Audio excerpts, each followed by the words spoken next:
Olá pessoal, boa tarde, tudo bem? Pessoal, hoje vamos começar a dar início ao nosso estudo sobre benzimentos. Então, para começar nesse estudo, a gente vai perguntar aí vamos entrar no tópico sobre o que é benzimento, né? Como a própria palavra diz, benzimento é o ato de bendizer alguém ou algo, né? Então, bendizer, abençoar, darmos a nossa bênção, tá? A qualquer tipo de ser, seja uma planta, seja um animal, seja um ser humano, seja uma casa, seja um ambiente, tá? Então, o ato de benzer, o objetivo do benzimento é a gente praticar, né, através da nossa caridade, através dos conhecimentos magísticos, a prática de abençoar alguém, né? Dar a nossa bênção, praticar através da fé, da oração, tá? Então, com esse curso a gente vai buscar aprender como fazer isso, né? Quais são as formas? O benzimento é muito utilizado as ervas, né? As ervas, e o que são as ervas? As ervas são seres vivos que, de acordo com as escalas, né, de evolutivas, vem depois do reino mineral. Então, reino mineral, reino vegetal, reino animal, né, e depois nós estamos ali, os seres humanos, na escala evolutiva. Mas são seres vivos com grande poder magístico, grande conhecimento, tá? Que muitas vezes se sacrificam-se por nós para nos auxiliar, para nos energizar, para nos abençoar, para nos fortalecer, para nos limpar e assim por diante, tá? Então a gente, né, nesse primeiro momento, a gente já tem que prestar bastante atenção sobre isso. O que esse curso vem trazer e o que ele, junto, né, com essas ervas, qual a importância das ervas, né? Porque muitas vezes a gente tem esse contato aí com as plantas, com a vegetação, mas não entende o real fundamento, a real importância dela em nossas vidas, tá? E além disso, né? Então a gente vai começar a falar um pouquinho desse conhecimento das ervas. Vem já desde quando, né? Então é um conhecimento, pessoal, milenar de diversas culturas. Muitas culturas já trabalhavam com as ervas de diversas formas, tá? Algumas eram muito voltadas no sentido de alimentação, tá? Então, fazendo uso como especiarias para agregar nessa parte, mas algumas culturas já envolviam as ervas no sentido sagrado, religioso, como também voltada para cura, tá? Que é muito presente. Então, nós já temos esse entendimento que a erva, ela pode tanto nos auxiliar como no sentido de cura, de saúde, de tratamento, né, de doenças físicas, mas também podemos já começar a ver com tratamento de doenças emocionais, psicológicas, doenças que vêm da parte espiritual, tá? Então, no nosso corpo etérico, nosso corpo astral, mental, como também as ervas, elas vêm também no sentido de uso para alimentação, para fortalecer o nosso corpo também, tá? Ou também de uma forma sagrada, onde a gente com ela consegue ter esse contato com o espiritual, com o magístico, né? Ter esse contato com a espiritualidade mais elevada, abrir nossa visão, ter maior entendimento sobre o divino, tá? Com isso, a gente sabe que no Brasil nós tivemos a união de diversas culturas, né? De povos europeus, em predominância os portugueses e os espanhóis, os indígenas que já estavam presentes e também os africanos, tá? E essa união cultural permitiu que a gente conseguisse trazer diversas ervas para o nosso continente, porque a gente sabe que muitas ervas elas nascem em determinados territórios específicos, tá? Não são todas as regiões que algumas ervas se adaptam, né? A gente sabe o caso, por exemplo, da lavanda, que foi trazida para cá, e a lavanda do Brasil é diferente as propriedades da forma como ela atua da lavanda ali das regiões mais geladas ali da região da Europa.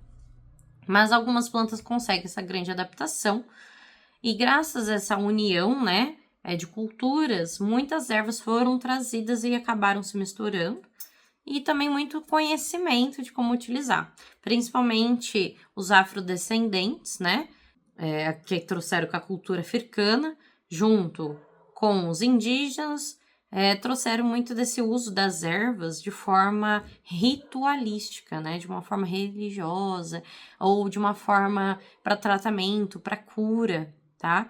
E é algo que, assim, foi muito usado, que até mesmo os portugueses, espanhóis, que tiveram esse contato, adotaram, né, alguns ensinamentos, assim como também trouxeram alguns dos seus conhecimentos de ervas ali da região da Europa. E essa união, né, permitiu que a gente expandisse ainda mais o nosso conhecimento sobre as ervas e como fazer o uso delas, seja para cura, seja para banho, seja para energização, seja para uma situação religiosa, né? E expandiu. E não tem como a gente falar de erva sem falar sobre o orixá das ervas, né? Que é o orixá Osai, tá? Dentro da cultura africana, né? Trouxemos muitos orixás. E um desses orixás que é cultuado em algumas casas da Umbanda, algumas casas do Candomblé, é o orixá Osai, o orixá das ervas. E este orixá possui um Itã muito famoso, né? E esse Itã, como Osai, ele era o grande conhecedor das ervas, dos mistérios, dos grandes segredos, e somente ele detinha esse conhecimento. O orixá Xangô, que era o orixá da justiça, estava muito incomodado com isso, né? O orixá Xangô resolveu que Osai deveria conceder suas ervas aos orixás, né? E não ficar só aquele segredo somente para ele. Então ele convenceu o orixá Yansan a trazer os seus ventos sobre as ervas de Osai, para que assim os orixás pudessem ter contato, né, com as suas ervas e muitas delas fossem até o reino de Xangô. Yansan fez assim, né, como Xangô pediu, e mandou os seus ventos, né, para a floresta de Osai, trazendo assim algumas ervas. Mas Osai, né, que ele é muito famoso também pelo seu conhecimento magístico, pela parte esotérica, pelo seu poder, nesse sentido, disse Eueaçá, né, pedindo para que assim as ervas voltassem de onde vieram. E as ervas ouviram Osai e começaram a voltar. E as ervas que ficaram, né, no poder de Xangô, que Xangô já tinha tocado, elas perderam o poder de cura, elas perderam as suas propriedades, seu poder. Assim, através, né, desse momento, o Xangô reconheceu a vitória de Osai e então aceitou que Osai detivesse o conhecimento de todas as ervas. Mas Osai, para que evitasse assim, né, um grande conflito com os orixás, uma inveja, concedeu a cada um dos orixás o poder e o conhecimento de algumas dessas ervas. E assim, nós temos algumas ervas que são ligadas aos orixás, tá? E essas ervas têm o seu poder e o seu encantamento. E existe uma forma da gente estar despertando, né, para que essas ervas tragam toda sua função, despertem, né, a sua energia, e através desse canto, desse encantamento, você consegue trazer essas propriedades das ervas para seus banhos, para trazer o seu axé, sua energia.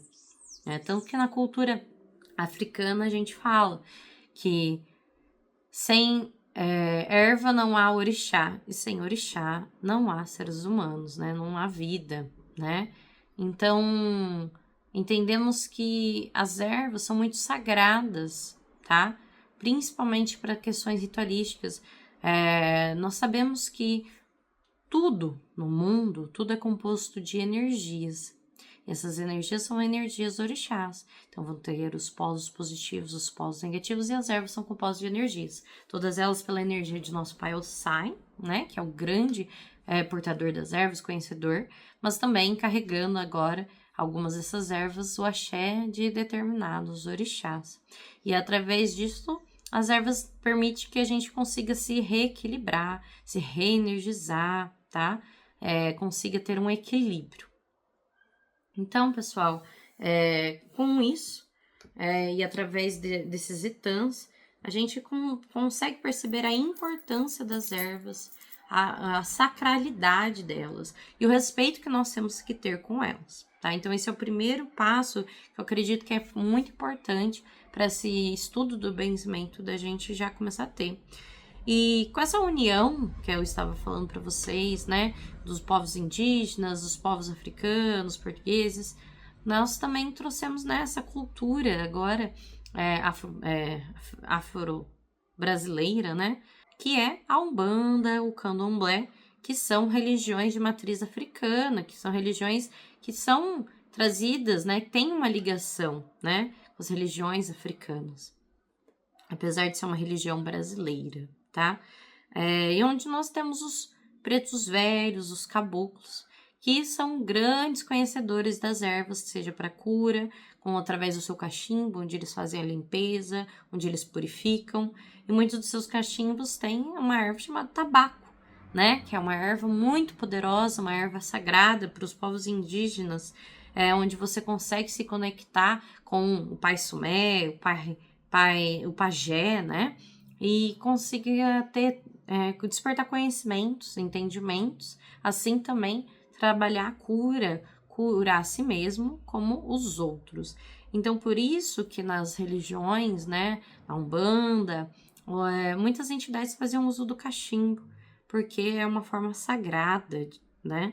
O fumo ali, com essas ervas, com a erva do tabaco, às vezes misturado com uma camomila, com alecrim, né? Ou com outras tantas ervas, é uma forma daquelas entidades nos curar, nos energizar, nos equilibrar, tá? Fazer a limpeza dos consulentes, ou até mesmo de nós mesmos, ou de um ambiente, tá? Então, eu acho que isso é muito importante, vocês vão ter também um grande conhecimento na parte do xamanismo. E eu acho que são pontos bem marcantes, que vai auxiliar a fortalecer esse conhecimento e esse elo com as ervas, com as plantas, com o reino vegetal, para a gente começar a ter essa delicadeza quando vai tirar uma folha, alguma coisa, pedir licença, né? Porque é um ser vivo ali, tá ali presente. Então, a gente tem que pedir a licença. Então, agora voltando, né? Para o que a gente vai aprender? Por que eu tô falando também sobre tudo isso? Junto com esse processo da arte do benzimento, do benzimento, né? Nós temos que ter alguns conhecimentos para agregar, porque no benzimento a gente pode usar diversos tipos de elementos, diversos tipos de orações, tá? E tudo que a gente for conhecendo antes vai agregar e fortalecer. Então, nesse estudo eu quero trazer o conhecimento dos chakras, sobre os cristais, o que são os cristais, né? Por que eles são tão importantes, tão usados. Falar um pouquinho sobre os sons, as frequências, né? Que existem frequências de cura, frequências que ajudam a elevar nossas vibrações, né? Elevar nossa mente. Também vamos trabalhar sobre ervas para banhos, tipos de formas da gente manipular as ervas, tá? Seja para uma forma de um chá, ou às vezes através de um spray, e assim por diante, tá? E todo esse conhecimento, elementos, né, para benzimento, alguns tipos de orações, para agregar que a gente fique de uma forma mais completa, tá? Para os nossos estudos, para a gente poder, assim, auxiliar melhor, tá? Nossos consulentes, ou nossos entes queridos, ou nossos animais, quando nós formos fazer o uso dessa prática, tá, pessoal? Então, hoje essa parte aqui introdutória, tá? Para que vocês saibam o que é benzimento, o que são ervas, sua ligação, né, com a nossa religião, com o orixá Ossai. Quem é esse orixá, né? Um orixá tão místico, um orixá esotérico, um orixá dos mistérios, dos segredos, que por mais que ele concedeu, né, uma erva a determinados orixás, trazendo assim o axé daqueles orixás, ele ainda é o grande portador dos maiores segredos mais profundos das ervas. Então, todas as vezes que a gente for trabalhar com erva, seja para o nosso banho, dia a dia, seja para fazer um chá, nós temos que sempre estar louvando aquele orixá, chamando aquele orixá, né, para que a gente possa, assim, fazer o uso de forma sagrada, encantada daquele elemento, tá? Para nos auxiliar e auxiliar os próximos, tá, pessoal? qualquer dúvida que vocês tenham, qualquer dificuldade, vocês podem estar me perguntando, que eu estarei aqui à disposição para estar auxiliando, tá? E vamos entrar agora, depois, no nosso próximo tópico, que são os cristais, pessoal, tá? Então, os cristais. Os cristais vêm do reino mineral, tá? Os cristais são elementos, são seres, né? Que a gente fala que eles têm uma geometria perfeita, uma geometria regular. Tudo na vida é energia, eu já falei isso para vocês. E toda energia libera ondas em uma determinada frequência, tá? Como os cristais, a gente fala que tem uma geometria perfeita, as moléculas deles, né, são compostas geometricamente perfeitamente. Então, mesmo que a gente tenha diversas pedras, mas todos são ágata rosa, né? Todos eles vão estar emanando aquela mesma frequência daquela energia daquela pedra, né? Lógico que vai depender do tipo de minério. Cada um deles vai ter a sua função, tá? Mas os cristais, eles têm essa propriedade maravilhosa de emanar ondas.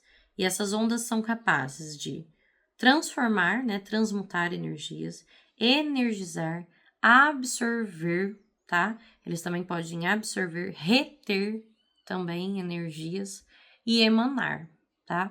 Esses cristais são o que a gente conhece, né? Quartzo verde, quartzo rosa, ametista, calcita, pirita e assim por diante.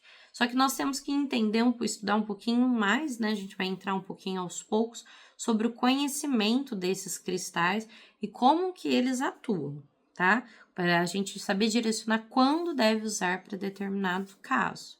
Então, a primeira coisa que a gente tem que saber é que eles estão emanando ondas, frequências regulares, e que eles são capazes tanto de emanar, quanto reter, transmutar, energizar, limpar, tá? Só que nós temos também que ter um cuidado com cristais, assim como ele retém e absorve energias, a gente tem que estar limpando os nossos cristais, tá? De tempos em tempos, colocando ali na água corrente, porque alguns cristais podem ser limpos também na água com sal, mas alguns podem perder suas propriedades. A gente costuma manter só na água ali corrente e depois colocar sobre o sol para ser energizado, tá? Ou sobre os raios da lua também para ser energizado. Os cristais, pessoal, a gente trabalha com como se fosse assim, de cor deles vai estar emanando determinadas energias. Então, a gente sempre vai olhar, por mais que são cristais diferentes, mas se eles têm tons laranjas, tons vermelhos, tons azuis, tons verdes, eles vão ter determinados tipos de função. E diante disso, pessoal, né, como o cristal ele tem essa propriedade de um padrão regular, repetitivo de emanar essa energia, de acordo então com as suas cores, né, o tipo de cristal, a gente vai conseguir direcionar como uma forma de tratamento. E não um tratamento só para o corpo físico, mas como para o corpo astral, corpo etérico, o corpo mental, que é onde eles vão estar emanando essas energias para tratar de acordo com o desequilíbrio que vai estar ocorrendo. Então, eu preferi falar agora um pouquinho do cristal. Óbvio, vou entrar de uma forma mais aprofundada agora nas partes das cores deles. Mas por quê, pessoal? Porque agora eu vou falar um pouquinho também sobre os chakras associando aos cristais, tá? Então, primeiro, eu acho que é importante vocês terem esse conhecimento do que é um cristal, tá? Como ele funciona, como ele atua, o que ele é, né, na sua forma, como ele consegue nos auxiliar, para que assim a gente consiga entender como a sua importância para o tratamento, tá, e de desequilíbrios nos nossos corpos que a gente pode estar encontrando, tá? E é uma forma da gente estar atuando assim também nos chakras, que é o nosso próximo tema da próxima aula, tá bom? E aí, em conjunto com os chakras, eu vou estar falando um pouquinho também sobre as cores e assim agregando aí para falarmos um pouquinho dos tipos de cristais que nós temos, tá bom? Bom, pessoal, por hoje é só, tá? Vou parar aqui nessa parte aqui dos cristais, falar um pouquinho sobre essa introdução do benzimento, das ervas, da onde vem esse conhecimento, né? Falamos um pouquinho sobre o Orixá Ossai, sobre a nossa religião e sobre os cristais. Agora, na próxima aula, a gente vai entrar mais de uma forma um pouco mais aprofundada sobre os chakras, tá bom? É isso, gente. Tchau, tchau.